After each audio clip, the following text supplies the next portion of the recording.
Can true love really look past physical appearance? It's a huge question, right? And we're not the first to ask it. Way back, the famous Irish poet William Butler Yeats tackled this very thing in a really short but powerful poem.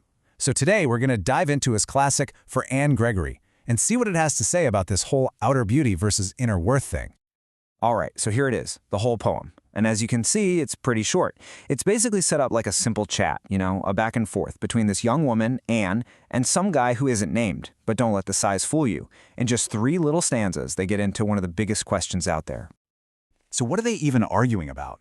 Well, Yeats doesn't waste any time. He drops us right into the middle of it. The big question is basically, what is love really built on? And that single conflict, that's what pushes this whole poem forward. Okay, let's really get into this lover's spout. We're going to break it down and see exactly where each of them is coming from when it comes to love and, attraction. So the guy kicks things off with this huge romantic statement. He's basically saying, look, no young man is ever going to be able to love you, for who you are on the inside, and not for your amazing yellow hair. His point is, her outer beauty is just, well, it's too much for any normal guy to ignore. But Anne, she isn't buying it. Her comeback is super practical, almost a little skeptical, right?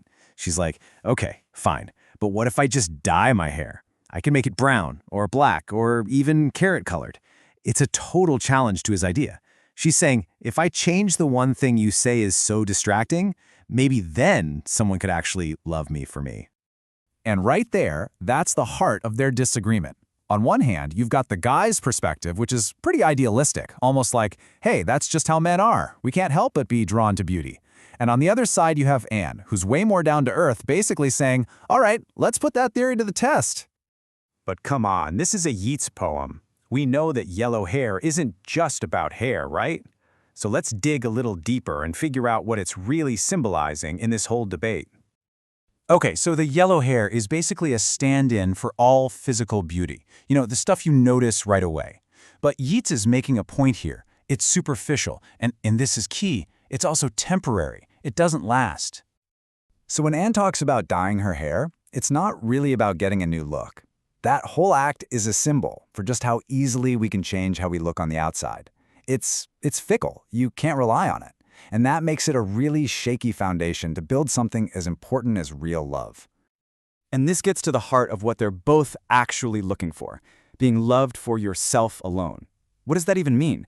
It means being loved for what's inside, your personality, your kindness, your soul. It's that pure, unconditional kind of love, the kind that doesn't care about things that can fade or, be changed with a trip to the salon. So how does Yeats make this whole argument so powerful?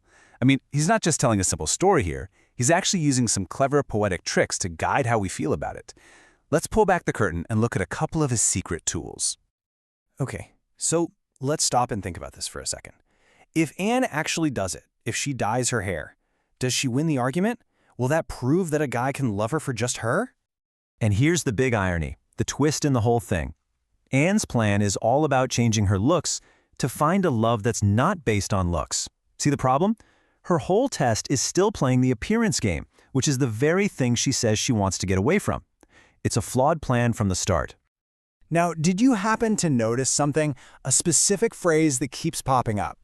Every single stanza ends with the exact same line, and not your yellow hair. That's not an accident. That is absolutely on purpose. Yeah, that repetition, it's like a constant drumbeat in the background of the poem. Boom, boom, boom. Every time you hear it, it forces you to think about the main conflict again. That shiny, flashy yellow hair on one side, and the real, deep, yourself alone on the other. Yeats is really hammering home that this is what it's all about. All right, so we've looked at the argument, we've decoded the symbols, we've even seen the poet's tricks. So what's the bottom line? What's the big final message that Yeats is trying to leave us with about love? Well, it really comes down to a few key things. First, Yeats is saying real love has to be unconditional. It's got to be about who you are inside, your character, your heart, because looks fade, right? They're not a good foundation for anything real. And then he gets a little more philosophical, suggesting that maybe, just maybe, only a divine being can actually love that perfectly.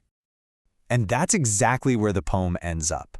In that last stanza, the speaker brings up what some old religious man once said, And the final verdict is that only God could truly love you for yourself alone, and not your yellow hair.